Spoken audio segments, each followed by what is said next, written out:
जय माता रानी दोस्तों, आप सभी का बहुत बहुत स्वागत है आपके अपने चैनल राधा कृष्ण ऑफिशियल में। उम्मीद करती हूँ आप लोग बहुत अच्छे होंगे।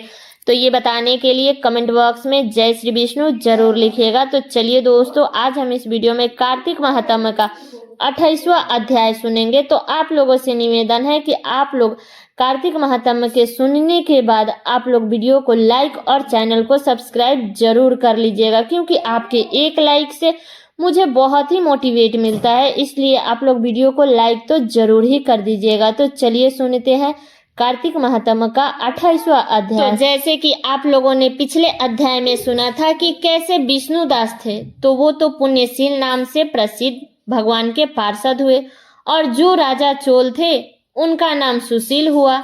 इन दोनों को अपने ही समान रूप दे करके भगवान लक्ष्मीपति ने अपना द्वारपाल बना लिया। अब इसके आगे की कथा अध्ययन कीजिए। धर्मदत्त ने पूछा, मैंने सुना है कि जय और विजय भी भगवान विष्णु के द्वारपाल है। उन्होंने पूर्व जन्म में ऐसा कौन सा पुण्य किया था जिससे वे भगवान के समान रूप धारण करके वैकुंठ धाम के द्वारपाल हुए? दोनों पार्षदों ने कहा, ब्राह्मण पूर्व काल में 3 बिंदु की कन्या देवहूति के गर्भ से महर्षि कर्दम्य की दृष्टि मात्र से 2 पुत्र उत्पन्न हुए। उनमें से बड़े का नाम जय और छोटे का नाम विजय हुआ। पीछे उसी देवहूति के गर्भ से योग धर्म के जानने वाले भगवान कपिल उत्पन्न हुए। जय और विजय सदा भगवान की भक्ति में तत्पर रहते थे। वे नित्य अष्टाक्षर मंत्र का जाप और वैष्णव व्रतों का पालन करते थे। एक समय की बात है, राजा मारुत ने उन दोनों को अपने यज्ञ में बुलवाया। वहां जय ब्राह्मण बना और विजय आचार्य। उन्होंने यज्ञ की संपूर्ण विधि पूर्ण की। यज्ञ के अंत में अवभृत स्थान के पश्चात राजा मारुत ने उन दोनों को बहुत धन दिया। धन लेकर दोनों भाई अपने आश्रम पर गए।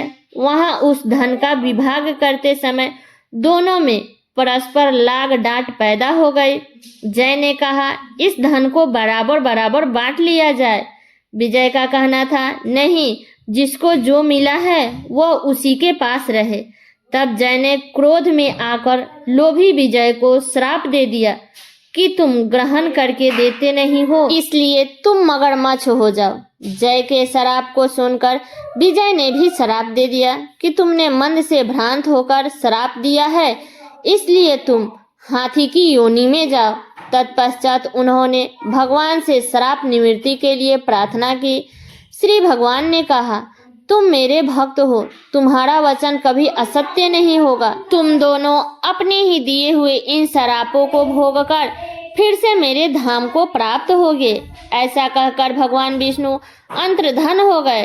तदंतर वे दोनों गंड नदी के तट पर ग्रह और गज हो गए। उस योनि में भी उन्हें पूर्व जन्म का स्मरण बना रहा और वे भगवान विष्णु के व्रत में तत्पर रहे। किसी समय वह गजराज कार्तिक मास में स्नान के लिए गंडक नदी में गया, तो उस समय ग्रह ने श्राप के हेतु को स्मरण करते हुए उस गज को पकड़ लिया। ग्रह से पकड़े जाने पर गजराज ने भगवान रामानाथ का स्मरण किया। तब भी भगवान विष्णु शंख चक्र और गादा धारण किए वहां प्रकट हो गए। उन्होंने चक्र चलाकर ग्रह और गजराज का उद्धार किया और उन्हें अपने ही जैसा रूप देकर वैकुंठ धाम को ले गए। तब से वह स्थान हरि क्षेत्र के नाम से प्रसिद्ध है। वे ही दोनों विश्व विख्यात जय और विजय हैं, जो भगवान विष्णु के द्वारपाल हुए हैं। धर्मदत्त, तुम भी ईर्ष्या और द्वेष का त्याग करके सदैव भगवान विष्णु के व्रत में स्थिर रहो, समदर्शी बनो। कार्तिक, माघ और बैसाख के महीने में सदैव प्रातः काल स्नान करो। एकादशी व्रत के पालन में स्थिर रहो। तुलसी के बगीचे की रक्षा रखो। ऐसा करने से तुम भी शरीर का अंत होने पर भगवान विष्णु के परम पद को प्राप्त होगे। भगवान विष्णु को संतुष्ट करने वाले तुम्हारे इस व्रत से बढ़कर न यज्ञ है, न दान है और न तीर्थ है। विप्रवर, तुम धन्य हो जिसके व्रत के आधे भाग का फल पाकर यह स्त्री हमारे द्वारा वैकुंठ धाम में ले जाया जा रही है। तब नारद जी बोले कि हे राजन, धर्मदत्त को इस प्रकार उपदेश देकर वे दोनों विमानचारी पार्षद उस कलह के साथ बैकुंठ धाम को चले गए। धर्मदत्त जीवन भर भगवान के व्रत में स्थिर रहे और देहावसान के बाद उन्होंने अपने दोनों स्त्रियों के साथ बैकुंठ धाम को प्राप्त कर लिया। तब राजा पृथु ने कहा, हे मुनि श्रेष्ठ, अपने कलह द्वारा मुक्ति पाए जाने का वृतांत मुझसे कहा, जिसे मैंने ध्यान पूर्वक सुना। हे नारद जी, यह काम उन दोनों नदियों के प्रभाव से हुआ था। कृपा करके यह मुझे बताने की कृपा कीजिए। तब नारद जी बोले, हे राजन, कृष्णा नदी साक्षात भगवान श्री कृष्ण महाराज का शरीर और बेनी नामक नदी भगवान शंकर का शरीर है। इन दोनों नदियों के संगम का महत्व श्री ब्रह्मा जी भी वर्णन करने में समर्थ नहीं है।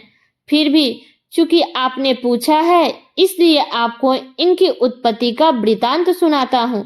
ध्यान पूर्वक सुनो। चक्षासु मनवंतर के आरंभ में ब्रह्मा जी ने सह पर्वत के शिखर पर यज्ञ करने का निश्चय किया। वह भगवान विष्णु, भगवान शंकर तथा समस्त देवताओं सहित यज्ञ की सामग्री लेकर उस पर्वत के शिखर पर गए। महर्षि भृगु आदि ऋषियों ने ब्रह्म मुहूर्त में उन्हें दीक्षा देने का विचार किया। तत्पश्चात भगवान विष्णु ने ब्रह्मा जी के भार्या त्वरा को बुलवाया। वह बड़ी ही धीमी गति से आ रही थी। इसी बीच में भृगु जी ने भगवान विष्णु से पूछा, हे प्रभु, आपने त्वरा को शीघ्रता से बुलवाया था, वो क्यों नहीं आई? ब्रह्म मुहूर्त निकल जाएगा। इस पर भगवान विष्णु बोले, यदि त्वरा यथा समय यहाँ नहीं आती है तो आप गायत्री को ही स्त्री बनाकर दीक्षा विधान कर दीजिएगा।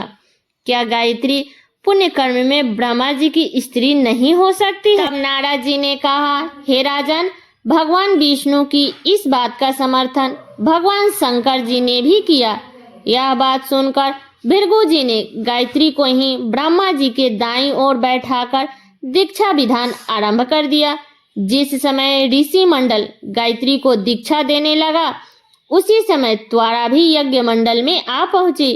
ब्रह्मा जी के दाईं ओर गायत्री को बैठा देखकर ईर्ष्या से कुपित होकर त्वरा बोली, जहाँ अपूज्यों की पूजा और पूज्यों की अप्रतिष्ठा होती है, वहां पर दुर्भिक्ष, मृत्युक तथा भय तीनों अवश्य हुआ करते हैं। यह गायत्री ब्रह्मा जी की दाईं ओर मेरे स्थान पर विराजमान हुई है, इसलिए यह अदृश्य बहने वाली नदी होगी। आप सभी देवताओं ने बिना विचारे इसे मेरे स्थान पर बैठाया है, इसलिए आप सभी जल रूप नदियां होंगे। नारद जी राजा पृथु से बोले, हे राजन, इस प्रकार त्वरा के श्राप को सुनकर गायत्री क्रोध से आग बबूला होकर अपने होठ चबाने लगी। देवताओं के मना करने पर भी उसने उठकर त्वरा को श्राप दे दिया। गायत्री बोली, त्वरा, जिस प्रकार ब्रह्मा जी तुम्हारे पति है, उसी प्रकार मेरे भी पति है। तुमने व्यर्थ ही श्राप दे दिया है, इसलिए तुम भी नदी हो जाओ। तब देवताओं में खलबली मच गई।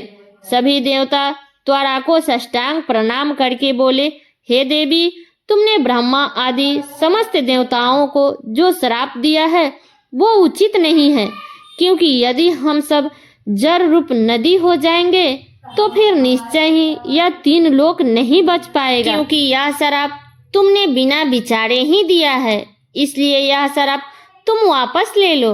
त्वरा बोली, हे देवगण, आपके द्वारा यज्ञ के आरंभ में गणेश पूजा न किए जाने के कारण ही यह विघ्न उत्पन्न हुआ है। मेरा यह श्राप कदापि खाली नहीं जा सकता, इसलिए आप सभी अपने अंगों से जड़ीभूत होकर अश्वमेव नदियां बनोगे।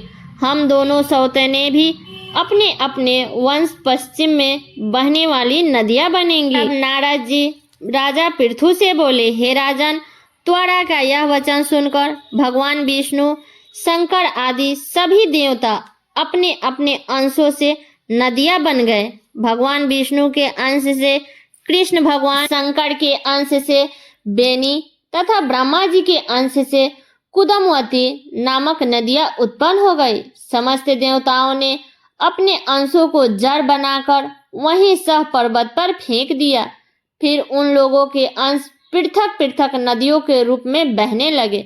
देवताओं के अंश से सहस्त्रों की संख्या में पश्चिम की ओर बहने वाली नदियां उत्पन्न हो गई। गायत्री और त्वरा दोनों पश्चिमी ओर के बहने वाली नदियों से होकर एक साथ बहने लगी। उन दोनों का नाम सावित्री पड़ा। ब्रह्मा जी ने यज्ञ स्थान पर भगवान विष्णु तथा भगवान शंकर की स्थापना की। दोनों देवता महाबल तथा अति बल के नाम से प्रसिद्ध हुए। हे राजन, कृष्ण और बेनी नदी की उत्पत्ति का यह वर्णन जो भी मनुष्य सुनेगा या सुनाएगा उसे नदियों के दर्शन और स्नान करने का फल प्राप्त होगा। तो ये कथा यहीं तक का था। इसके आगे की कथा आप लोग अगले अध्याय में श्रवण कीजिएगा। तो ये कथा यहीं तक का था। कैसा लगा ये कथा आप लोग कमेंट करके जरूर बताइएगा। चैनल पे नए आए हैं तो सब्सक्राइब कर लीजिएगा, बेल आइकन को प्रेस कर दीजिएगा, जिससे मेरे वीडियो का नए नोटिफिकेशन आप सभी के पास में सबसे पहले पहुंचे। और वीडियो को लाइक कर दीजिएगा, क्योंकि आपके एक लाइक से मुझे बहुत ही मोटिवेट मिलता है। तो वीडियो को लाइक कर दीजिएगा और वीडियो को शेयर कर दीजिएगा, ताकि हर कोई कार्तिक महात्म्य का ये कथा सुन सके। तो चलिए दोस्तों, मिलती हूँ अगले वीडियो में किसी नए वीडियो के साथ में। तब तक के लिए नमस्कार।